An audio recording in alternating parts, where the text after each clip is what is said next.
Sliding in alongside me now to talk about this historic day, Nigel Farage, the UKIP MEP. Mr Farage, this must be a very happy day for you, to put it mildly.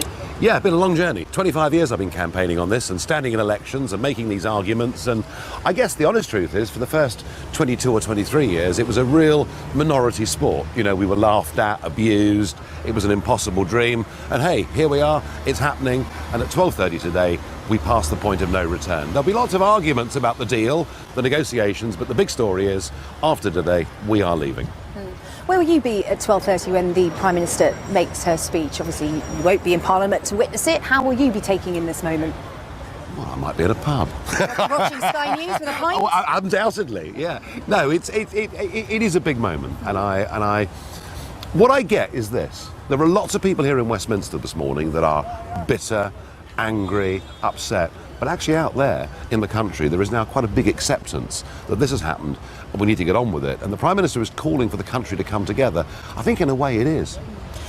You know, out there you say, you know, there are a lot of happy people, but there are a lot of uncertain people as well. They might be happy, but they don't know what the future's going to hold. So a lot of people will be watching going, how can you be so happy? No one knows what the future holds when we leave our front door every morning.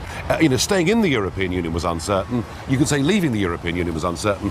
What is for certain is that we're getting back control of our country, and in future, whether we get things right or get things wrong, we will be in charge. You have said that if Brexit proves to be a disaster, you'll leave the country and go live somewhere else, presumably not in Europe. Well, America's doing quite well. America's doing well, yeah. I'm sure you'll be welcome there. You've got a few contacts, haven't you?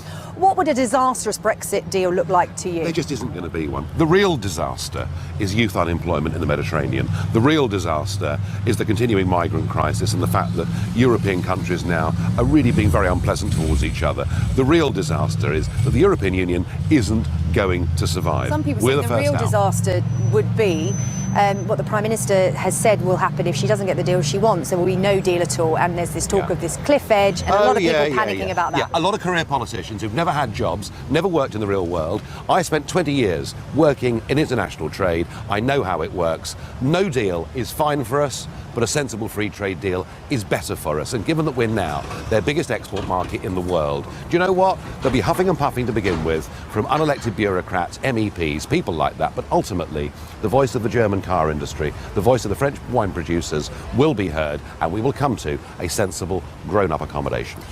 You say you know the inner workings of Brussels better than a lot of people in this building behind me, and a lot is being talked today about tone going into this the You've been quite bullish with the EU in terms of how you view them and how they're no good for the UK.